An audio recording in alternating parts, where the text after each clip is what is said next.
I think we might make a start because I think a few more people will jump in just as we are getting started. Hi, Tim. It's been a long Suzanne. time. Oh, am I still on mute?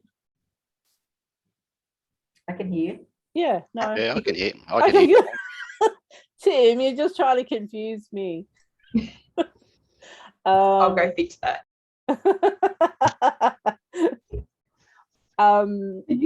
Sorry, people are still coming in. Sorry, it's a bit hard when I try to facilitate and do the back end as well. So you just have to forgive me as I'm jumping all over the place. My name's Suzanne Phoenix. I'm the Executive Officer for Tas Community Transport Association. And I would just firstly like to start by letting you know that the session is being recorded for anyone who can't be here today. If you have any issues with that, please maybe just turn your camera off. I'd like to acknowledge the traditional owners of the land. Today I'm on the land of the Wurundjeri people of the Kulin Nation. I'd like to pay my respects to elders past, present and emerging, and to any Aboriginal or Torres Strait Islander people who are with us today. I'll just let a few more people in. So I just want to introduce Lisa Faldon, who is with us today. She's the Director of Bus Safety from Transport Safety Victoria, and Lisa's come along to and be part of our sessions previously. So really appreciate her time, and yes, we're here to talk about Bus Safety Act reforms and the implications that might have to our sector. And I don't anticipate we'll be here for the whole hour, unless people have a lot of questions. So I might hand over to Lisa, to introduce the rest of her team who are here today as well. Really appreciate all of their time. And if you do have any questions along the way, I think put them in the chat for now, or if it's desperate and it can't wait, just raise your hand and we'll interject. But I'm going to hand over to you, Lisa, if that's okay. Okay, thanks very much, Suzanne, and good morning, everyone, and thanks very much for having us along. As Suzanne said, my name's Lisa Faldon. I'm the Director of Bus Safety at Transport Safety Victoria.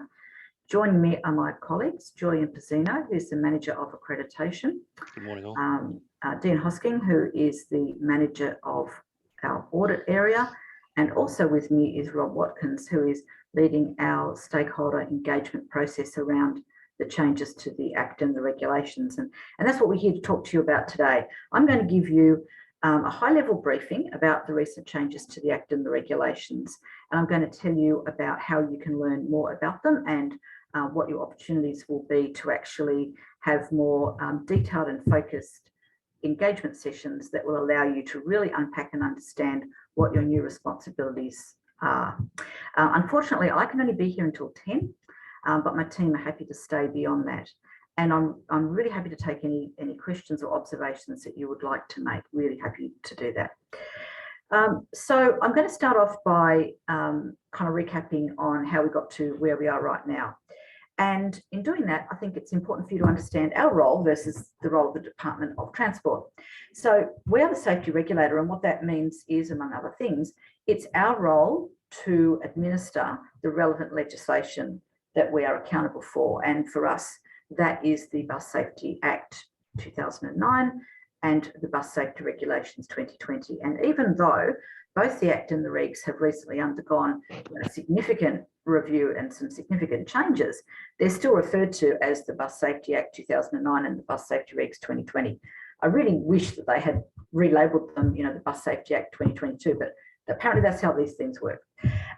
So we give effect to the legislation. We hold operators accountable for their responsibilities under legislation. It's the Department of Transport that actually developed the policy platform that underpins legislation and then develops the legislation itself. The reason I'm emphasising this point is that I understand from Suzanne that there is a view that the engagement with this group in particular was perhaps not all you would like it to have been. I apologise for that, but I would like you to understand that that was not a process that we ran. That was a process that we were also a stakeholder to. Now, the intention behind the change in legislation was really around a couple of things. And again, not our policy basis, but I think I understand what the department were thinking pretty well. One of the things that they were trying to achieve through the changes to the Act and the regulations were to strengthen bus safety laws and to allow us to hold operators better accountable for operating safe bus service. Under the previous two-tiered scheme, where there were registered operators and accredited operators, what we actually had was quite a significant number of registered operators who had a very similar kind of risk profile in terms of what they did and the sorts of buses they used and where they would go and so on, as an operator who was required to be accredited, but they were only required to be registered. It was really a fairly uneven and somewhat unfair system. And so one of the things that the government have tried to do in the changes to the Act and Reg is to really simplify that by moving from a two-tier system to a one-tier system. And I'll talk more about that in a few moments. The other thing that they were seeking to do is reduce regulatory burden where it was possible to do so. There are certain types of operators who are not required to be accredited. So they've gone from being required to be registered to not being required to be accredited at all. Now, they still have a safety duty responsibility. They're still accountable for running a safe bus, but they're not required to be accredited. And some examples of this are people like sporting clubs, social groups, church groups, that kind of thing. So those were really the drivers behind the changes to the Act and the regs. And the most significant change is the move to a one-tier system, where if you're operating a bus business and you aren't eligible to be exempt from that requirement, you are deemed to be accredited as at 1 March. So if you were registered on the 28th of February, as most of you would have been, on the 1st of March, you became accredited. And there's nothing that you need to do at this point to be an accredited operator. Okay, you're deemed to be accredited. So I'm just going to touch on the most significant changes to the Act and the regs. And for this group, what that's introduced is a requirement for 3 main things. One is to have an MMS, or a maintenance management system. And I'm going to talk in a bit more detail about what that means later in this presentation. You're also required to have an MIS, a management information system. And you're required to fit accredited number plates to your buses. So instead of your buses having an ordinary number plate, they'll have a number plate which will start with AO and then a number. Okay. Now, you have until the 1st of March next year to have those things in place. So I really want to emphasise that. You have got plenty of time to learn more about how you meet your responsibilities. But I actually think for this group of people, for operators like yourselves, meeting these new responsibilities is probably going to be easier than you may think, because we know that this cohort that I'm talking to today are very responsible, are very aware of the vulnerability of the passengers that you convey, and generally tend to have really sound systems in place already. And what I think is going to happen for you is that as you learn more about what you're required to have in place, in a lot of cases, you're going to say, oh, we've already got that. We've been doing that for years. So I really want to encourage you to not feel too daunted by this right now, because I actually think for you, complying is going to be more straightforward than some of the other operators who have previously been registered. A couple of other significant changes as well, which will have less impact on you, but are certainly highly relevant to brand new operators who want to become accredited. The way that we consider competence and capacity, and the way that we consider who is a fit and proper person, are far more open for us than they were before. So in the previous legislation, there was some quite specific ways that demonstrating competence and capacity were described. And that's really described in more open terms now. And what that means is it allows us more flexibility in looking at the sorts of things that a new operator might put forward as a demonstration of competence and capacity. So, so people can draw on their experience in running safety systems in other settings, or running businesses in other settings, and using that to illustrate competence and capacity in understanding the sorts of things that underpin a safe bus service. So it's good for us because it's given us more flexibility to look more holistically at the sorts of things that a new operator might want to put forward as a demonstration of their competence and capacity.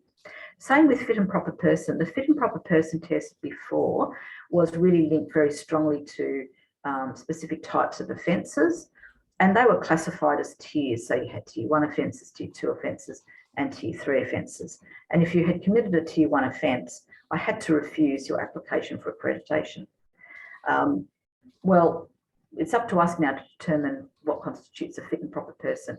And we're developing the policy that will underpin that, so that it will be very transparent about the sorts of things that we will look at, but it allows us to look a little bit more depth, particularly at offences that might have taken place at an earlier stage in someone's life, where you know, that offence perhaps should not preclude them from being able to safely operate a bus business. So again, more flexibility for us and more flexibility for prospective new operators. Now, none of you have to demonstrate competence and capacity or demonstrate that you pass the fit and proper person test, unless you make very significant changes to what you're doing. And we might then have to look at competence and capacity to run the systems to meet the challenge of those really different operations. So, you know, if you were going to start significantly expanding your fleet and start to do different things with your bus service, then that might trigger us to have a bit of a closer look at competence and capacity. So generally those things will just apply to new operators. I want to talk for a moment about what hasn't changed for you, because as registered operators, there were a number of really quite significant things that you were required to have in place, and you were required to be meeting at all times. And a lot of these things are the things that you have to have in place as an accredited operator. So remember I said earlier that I think for this cohort in particular, you're going to find that actually a lot of the things that you need to have in place in your MMS and MIS you'll already have. Well, this is some of the detail of that. So first of all, your safety duty responsibility hasn't changed, okay? It's no more or no less than it was before. So, and that's a really significant thing that underpins everything that we do. You were required to have your buses inspected annually before, and you're required to have that done annually as an accredited operator, so no change. You were required to have an alcohol and drug management policy as a registered operator, and you're required to have one of those as part of your MIS. So there you go, you've ticked one of the requirements already. Your buses must comply with relevant standards, and they must have maximum passenger limits determined and labelled on them. Same, nothing's changed there. If you're operating school buses, and perhaps this group don't do that, you're required to have lights and signs on them. Nothing's changed. You're required to have fire extinguishers on your buses. Nothing's changed there. Your drivers were required to be appropriately licensed when you were a registered operator. Same applies as an accredited operator. You're required to notify us of incidents that occur on your buses. Now, incident notification is something that I don't think is as well understood as it needs to be. And this was something that I've always noticed with our registered operators. Nevertheless, you've always been required to notify us of incidents. And the way that you notify us depends on the type of incident that we're talking about. And that's all set out in the bus safety regulations. Well, you still have a requirement to notify us of incidents. Excuse me. You're required to undertake an investigation into an incident if I direct you to do so. So I have a power to either undertake an investigation myself through my staff, and I have a power to compel you to undertake your own internal investigation into an incident. It's not a power I use a lot. Most incidents are straightforward in terms of understanding what's gone on. And you may choose to do an investigation yourself, and that's up to you. But sometimes incidents occur where I will say, I want you to undertake an external investigation. Here are some things I want you to have regard to, and you need to provide that report to me, and here's a time limit in which you can do that. So that hasn't changed. And finally, and really importantly, and I'm going to spend a few moments on this, you've always been required to advise us of a change of circumstance, and you're still required to do that. Now, What do I mean by that? Well, you're required to advise us of anything that changes about your bus operation from when you applied to be an operator. So, for example, if you change the premises from which you're undertaking your business, you have to tell us that. So it ranges from little things like, hey, we've got a new email address. You have to tell us that. But importantly, and what we really care about is you've also got to tell us about changes to what you're doing and the buses that you're using to do that with. And what we're really concerned about is particularly increase in size of your fleet. And why we care about that is because you might set up your safety systems to manage a fleet of, say, 2 buses, and your systems are fit for purpose and can manage a fleet of that size. But if you then take on, say, for example, additional 8 buses, well, maybe there needs to be some work done to strengthen some elements of the safety systems that underpin the operation of those buses. And that's the kind of thing that we need to potentially have a look at. So if you have a change of circumstance, you are required under the legislation to tell us about that within 7 days. You don't need our permission. So if you're buying a bus today, buy your bus. But you need to advise us within 7 days that you have had a change of circumstance. And that may trigger an audit by us to come out and have a look at what changes have you made to your systems to accommodate that. Now, if you've just added 1 bus, we might not worry about doing that, but it really depends on the circumstances.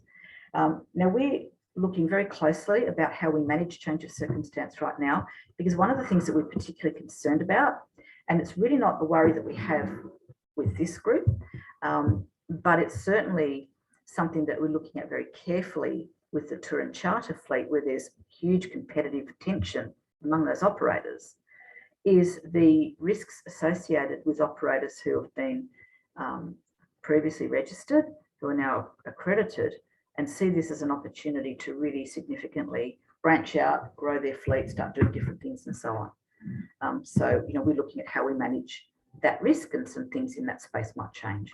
But your underlying responsibility to tell us about a change of circumstance hasn't changed. So just to recap, all of the responsibilities that you had as a registered operator carry over, and you're required to continue to meet all of them.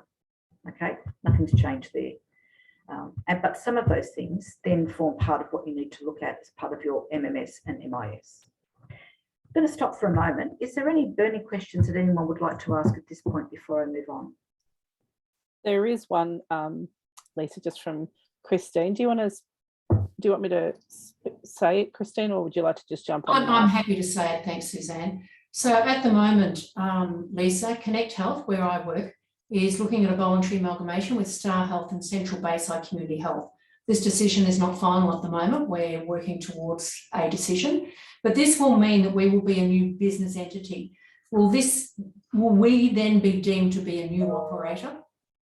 Yes, you will. Actually, I'm going to ask Julien to take that response. Julien, as Manager of Accreditation, would you like to respond to Christine? And that's a great question, Christine. Thank you. Thanks, Lisa, and yeah, thank you for your question, Christine. You are right. You'll need to be deemed a brand new entity, and as such, apply for accreditation again in the name of that new entity. Depending on the structure type, we'll ask you for certain information, but it sounds as though it's an amalgamation, which is usually pretty straightforward. But yes, it does deem you a new entity, and therefore you'd need to reapply. Thank you. No worries. Okay, any other questions before I move on? I think there's another hand up, Marnie.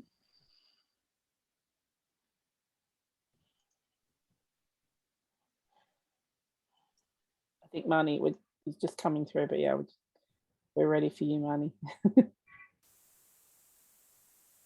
Go for it.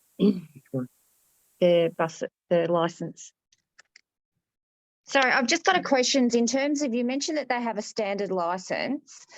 Is there any accreditation requirement with being an accredited operator other than a standard license? You mean for a bus driver? Correct, yeah. Julien, I'm happy to answer that one there, Yeah. Lisa. Yeah, so your drivers will be required to hold the appropriate endorsement on their Victorian driver's license. Obviously, that license must be a full license.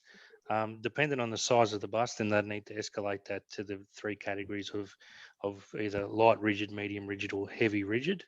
But there is no requirement that those drivers obtain or retain a driver accreditation certificate through the Commercial Passenger Vehicles Victoria. Right. So it still remains as a full driver's license, and then an endorsement on the specific size of bus that your driver is actually driving. Okay, so for 12 and under, it's a normal license. So it'd be normal license. So for 12 and under. Yeah. Yeah, Yep. 12 and unders. You can use a car license to drive a vehicle that Yep, has 12 okay. seats or under, provided it's a full driver's license. So we don't accept No worries. probationary That license answers that. holders. Thank you. Yeah, no worries. Okay, I'm going to press on and happy to take questions at the end, as I said. So what we need you to do now is to start to think about what you need to meet to have a compliant maintenance management system and management information system. Those are the two big changes that you need to address before the 1st of March next year, as well as, of course, accredited number plates for your buses. So I'm just going to talk really briefly about these. Now, I'm not going to give you enough information for you to understand really what you need to do. That's going to come in time in the more detailed engagement sessions we're going to be conducting that Robert's going to be leading. But just to give you an overview rather, an MMS, Maintenance Management System, is a system that helps you ensure that all of your buses are maintained in a fit, serviceable and safe condition. So it will include systems and processes that deal with things like maintenance, pre-trip inspections, vehicle safety inspections, and defect identification and reporting. A management information system, or MIS, is a system which allows you to manage all of the information that's relevant about the operation of your bus service. And it'll include elements such as your safety policy, information management as it relates particularly to driver records, training records, and so on. It'll talk about how you communicate safety information to your bus safety workers, your drivers or other relevant bus safety workers. It will deal with your risk management for your bus operation, emergency management protocols, and a system to underpin the incident reporting responsibility that carries on. You will already have much of this in place. I have no doubt about that. We know, again, that you are responsible operators who are acutely aware of the particular vulnerability of many of your passengers. We know that many of you have been operating for years. We know that many of you operate within organisations where the sorts of things I'm talking about are what's required. So what I really want to stress is that while there's one system of accreditation for everyone, what we don't expect to see when we come out and do audits are MMS and MIS systems that are identical from operator to operator to operator. So in other words, if you are a small operator and you operate, say, 2 buses, we know that we're not going to see an MMS and an MIS that looks like the one that we see when we go out and see Ventura, or a complex tour and charter operator with 8 buses. So one of the strengths of the regulatory system that is in place is that it is tailorable, that it is fit for purpose. And what we're going to be looking for if and when we come out and audit you are fit for purpose systems that meet all the requirements, that have all the elements, but are as simple or complex as your bus operation requires. I remember, a predecessor in my role said to me once that he went out and saw an operator and they had everything set out, written by hand in an exercise book. But he said it was, one of the best descriptions of their safety systems that he'd ever seen, because it was fit for purpose and they knew it, absolutely knew it back to front, and they were using those systems. So, it wasn't just shelfware, it wasn't just a book on a shelf, there were systems that were actively being used. And those are the elements of a really effective MMS and MIS, that it's the right size and complexity for your organisation. So it's addressing your risks, as they play out in your space, or potential risks. And it's well understood by all of the people that need to understand it, and it's actively used. That's what we'll be looking for. So, really want you to spend some time thinking about what is it that we're required to have in place, and what do we already have in place that actually meets that? Because I think when you do that, if you are feeling that this is a bit imposing, hopefully it will feel a lot less so. Now, our upcoming engagement sessions are going to get into this in a lot more detail. Okay, we're going to unpack those elements. We're going to talk about the elements I didn't touch on. I just touched on the really, obvious ones, and help you understand in more depth what it is that you need to do.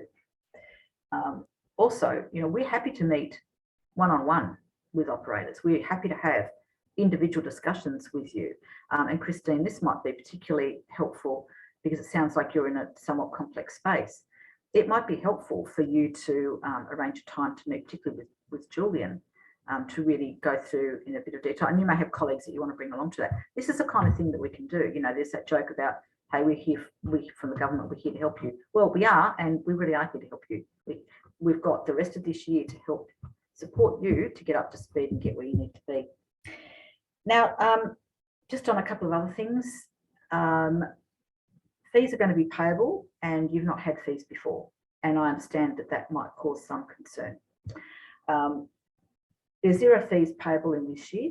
So there's a fee waiver for this year. And then fees will ramp up year by year. So next year, the fee that you're required to pay will be calculated, but what you'll actually be asked to pay will be 25% of what that fee would be. The year after that, you'll be asked to pay 50% of the fee, then 75%, and then in 5 years' time, full fees. Now, the fees are pretty modest. I'm not going to get into the detail now, but it's basically a flat fee and then an amount per fleet size, which is good because it means that operators with small fleets aren't subsidising operators with bigger fleets. You're paying for the fleet size that you've got. And I know someone's just asked a question about fees. I have to step out in a couple of minutes, but Julien, perhaps you could describe fees in a little bit more detail, because I can understand people might be thinking, hang on a sec, what is this going to cost us? Sure. I have to say that there's been quite a significant reduction, like a halving of fees as a consequence of these changes to the Act and Reg. So I guess that's one thing that you've been given in amongst these additional responsibilities. So the next step for you all is to familiarise yourself with the Act and regulations. And Suzanne, we'll send you links to the Act and the regs that you can then share with your members. So please have a look at them. They're written in reasonably plain language. I hope that you'll find them reasonably easy to follow and get your head around what the new responsibilities look like. Come along to one of our detailed information sessions, and we will have a session specifically for this cohort so that you can be asking questions that other people will relate to what you're talking about, okay? And start to think about what you need to have, but what you've already got in place and how that might meet those requirements. I have to go to another meeting. I do apologise. As I said, my team are happy to stay, but before I run, is there anything that anyone would like to specifically ask of me, or? Can I just jump in, Christine? Sorry, Christine. Lisa, sorry, I'm looking at Christine on the screen. The only thing was just I think I asked you this recently as well, just about the communications coming out from yourselves to the organisations. Has anything gone out formally at all to? Great question, Suzanne. Thank you for reminding me of that. We are hard at work at the moment preparing what we hope will be really user-friendly, helpful literature on all of these things. So really helpful information about the elements of the MMS and MIS and what that looks like, and information about other things like, for example, competence, capacity and fit and proper person, which is likely to not impact on you folks. So yeah, we're hard at work developing all of that at the moment. We'll be making sure that people are aware of what's being put up on our website through our regular newsletters. So yeah, there will be lots of information to come. Okay, I think the main things were just around that you're really clear that from the 1st of March, everyone has moved from registered to accredited. That's not necessarily clear to all providers, and that that there's some, there's some ambiguity, people are not clear on what exemptions look like. And I don't think we've touched on that. I know you have to go as well, but my understanding is through the discussions we've had that we don't think that any providers would be receiving an exemption. No. Because what trumps it is, if you're delivering service to people who are aged or people who have a disability, then they will not be given an exemption. And we understand that that's that is pretty much all of our, all of our members. So Yes. I just wanted to cover that off before. Yes, that's you went. absolutely correct. Yes, this group is not eligible to be exempt Yep. from the requirement to be accredited. Yep. Yep, Okay. definitely. And just, my understanding also is the majority already have MMS and MIS is in place. And I just did a quick poll to check that. And I think everyone but one has said they have them in place, but that is still one who doesn't. So yeah. Well, that's great. And, that confirms my sense that this is a group that really have their head around this stuff, that have been using these sorts of principles probably for a very long time, who are acutely aware of their safety duty responsibilities and are highly committed to running a safe service for your vulnerable passengers. So, of all of the kind of the cohorts that might be giving us grey hairs, this isn't one of them. But, we are really keen to provide any support that anyone would like to better understand any improvements that they might want to make, any strengthening of their systems, and just to be really super clear that they are absolutely well in place for 1 March next year to meet their responsibilities. I'm going to go. Thank you. We'll let you go. Thank you so much. You. Always happy to come and talk to you all.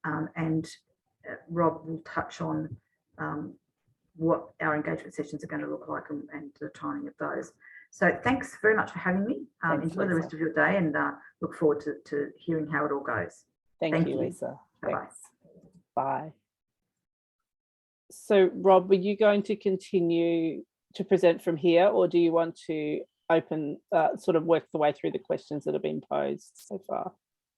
I think we probably just work through the questions thus far. Okay. Yeah, the presentation's still not quite ready for delivery for people. It's got to go through the business leader team before release, so and we're still developing. Great. Do you want to can we just go from the top with the questions then, and yourself or your other team members respond? Is that okay? Yep. Yes. I think Prue's asking for an indication on fees. So just, I think at this point, people don't really have an idea about whether we're talking about $100 or we're talking $1,000 or $10,000. So do you have any indication you can give around what those fees will look like as the base? Yeah. Personally, I haven't got an indication of what the fees are going to look like at the moment, but Julien will have a better idea of that. Yeah, but what I will cover off is just to highlight for you is that given the tough times, I know that given the tough times that have gone past with the COVID, the fees were actually waived for the last 2 years, I believe, and are also reduced once to 50%, if I may be corrected by Julien, once the introduction of the new legislation came into play. But Julien, you've got sure, yeah, I can give some information to that. So previously, accredited operators were always subject to a fee, and that fee included a base fee for their first bus and then an additional fee for every bus after the first. So previously the base fee was about $300 and every additional bus was $150. The department has decided to halve that fee for accredited operators going forward, which means now your full fee will be $150 for your base fee, which includes your first bus, and then $90 for each additional. Now those figures are round figures. So if you were to be an operator that had 2 buses, when you were subject to full fees, you'd be subject to about $240 a year. Now, given that's waived for this year and incremental by 25% for the next 5 years, you're looking at your first year of paying 25% of that. So it'd be, well, off the top of my head, $60 odd. Now, the requirement for fees were never there for registered operators in the past. We acknowledge that. The department have taken a position that all accredited operators going forward will be subject to fees. I guess the acknowledgement of the department realising that this is an imposition on operators is the reason why they've introduced an incremental fee over the next 5 years. So who gets an exemption? Sorry, if non-for-profit charities that provide, service to our most vulnerable don't get an exemption, who qualifies for an exemption? You happy for me to run through that one, Rob? Because I can. So I can read verbatim. Verbatim. An exempt operator is one that operates a vehicle that has 24 or less seats, but does not include. So it's quite complex in trying to describe it in sort of one sentence. But sorry, it doesn't include what? Sorry, you missed that. I missed the last bit. 25 seats or less. It doesn't include 24 seats or less. Mhm. However, if you're a council, you're not exempt. If you're an educational body for the transport of children or primary or secondary school students, you're not exempt. And if you're an operator providing health or welfare for the transport of persons who need special care or support due to their age or disability, you're not exempt. The only operators that are exempt are operators that operate buses from time to time. Now, the time to time, the time to time exclusioning is one that we're still working through. We've yet to develop a position on what we consider time to time, but monthly would be not considered time to time. If an operator was to operate one bus once a year, we could consider that to be time to time. What I'd refer you to is our regulations, which in Part 5 stipulate the exemption provisions, and that is it clearly outlines who's exempt. And for those that I've just read out, they are not exempt.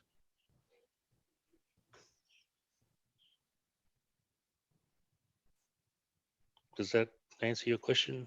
I think that was does. approved. It's just Yeah. disappointing. Yeah. So they think they're going to have a staggered approach per vehicle.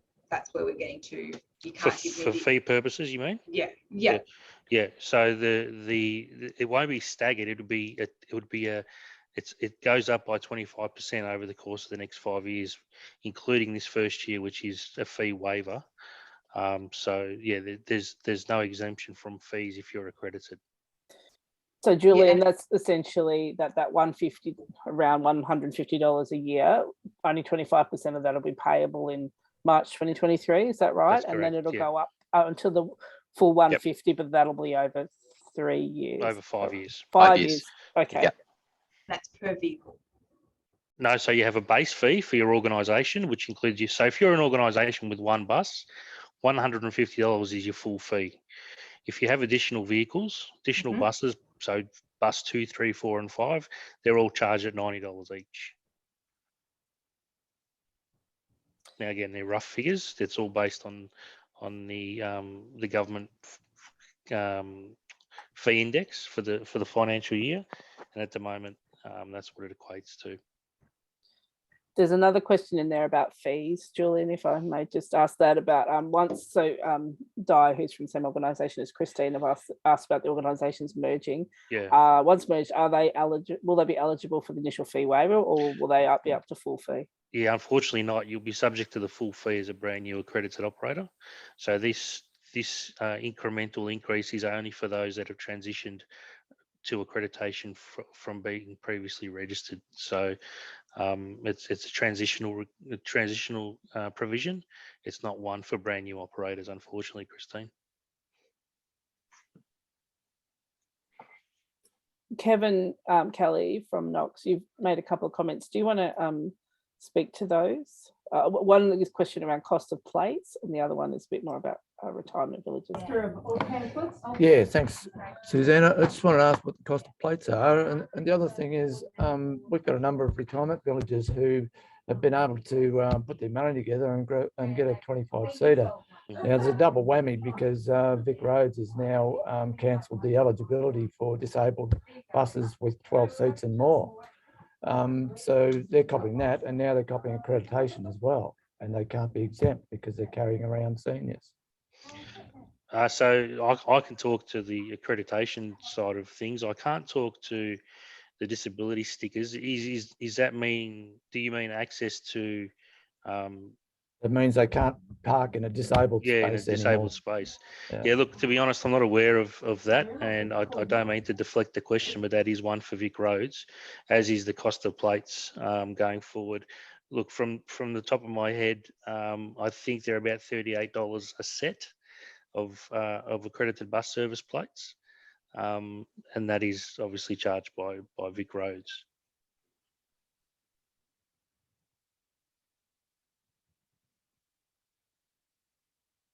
There's another question there from, so yes, we will provide the details of the contact details for all people on this call, if that's okay afterwards. And someone's, I don't know who J Fry is, but can you discuss a little more about casual operators such as social groups, community groups being exempt, or have we already covered this? A community group hires a 12-seater bus once a month for their group during an outing.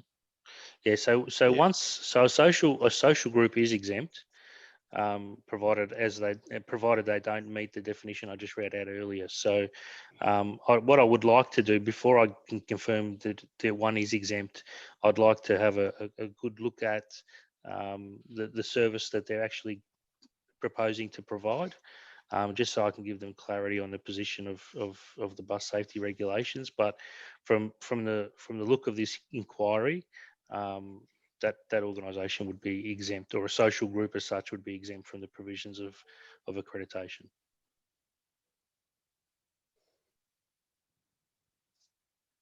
I think that's all the questions that are being put in the chat. I don't think I've missed any.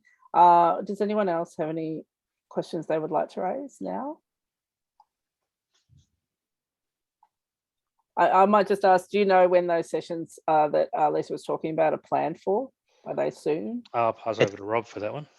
I can actually talk to that one. We're still working together with Rob and trying to get those finalised. We're in probably at least another 2 to 3 weeks away, and then those sessions will start being sent out to industry to be able to attend. So, okay. And they're online sessions, is that what's planned? At the beginning, yes, they will all be online sessions, so that you'll be able to come along and participate just like this.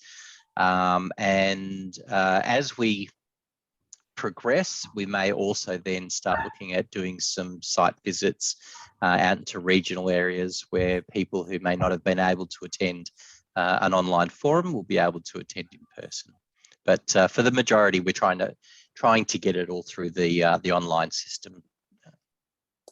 Thank you. I think the other question that I'd just like to raise is for the community transport members who are on the session, the costs that have been discussed, is that of significant concern? It is a change, and depending on the number of buses you have, there's a greater cost. So now's the opportunity to sort of have that conversation, at least put that forward with the 3 people who are on the line as well. Sure. So I'm just, because if that's not raised, then I'm assuming that it will be able to be accommodated. So now's really the chance to, I think, or one of the chances to raise that.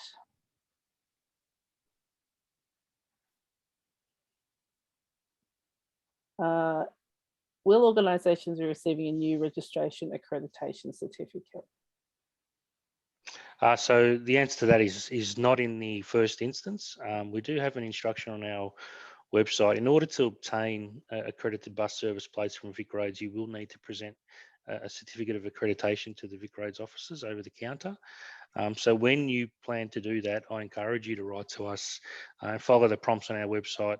There's an email address there and the information you need to provide, and then we will reissue you with a new certificate of accreditation. It's important to note that your registration number or previous registration number will remain the same. The difference will be the prefix at the beginning of that number, which was previously RO, will now convert to AO to reflect accredited operator status, but your number will stay the same. So the certificate can be reissued. It will be reissued with a templated certificate of accreditation with your service class, and then your previously registration number, now accreditation number. Present that to VicRoads and they'll issue you with the new plates once you've paid the necessary fee.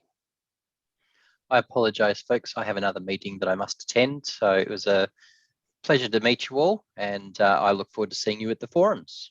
Thank you. Cheers.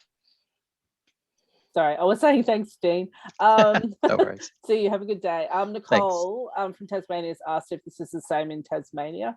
I don't know if any of you can comment on that. I know a little bit about that, but no, this is state-based regulation, so it only applies to operators in Victoria.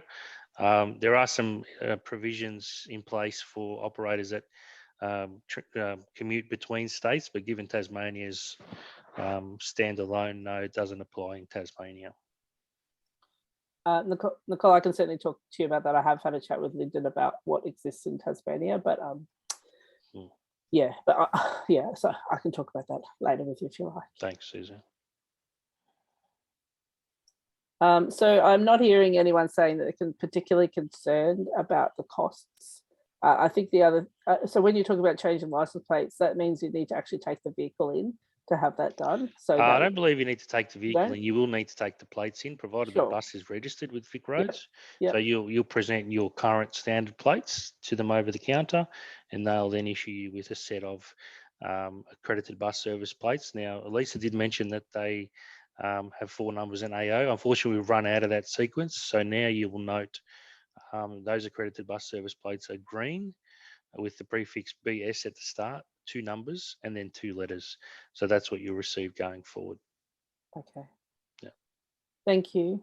So yeah, the implications to that are that that vehicle wouldn't be able to be on the road without plates. So that may take people out for a day while they undertake that. Look, you can take the bus with you. It just depends on, I guess, logistics. But yeah, you can take the bus with you and change them on site, or you can take them from your base and then change them over in your own time.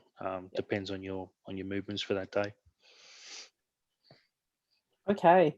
Well, I think we are at the end, unless anyone else has any specific questions. Suzanne, it's Kevin. Yeah, sorry, go just for it. one more question. I was reading it earlier when I found out about it.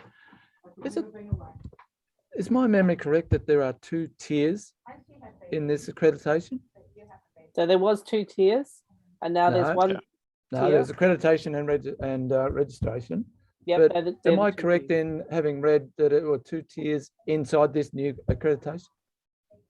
No. So Kevin, thanks for your question, Kevin. No, the previous or prior to 1 March this year, there was a 2-tier scheme: accreditation for commercial operators and a registration for non-commercial or community-based operations. That has now been abolished, and there's 1 tier only, and there's only 1 tier within the accreditation scheme. So you're either accredited or not. There are different classes of accreditation depending on the bus service you provide, but that doesn't change the fact that you need to maintain accreditation.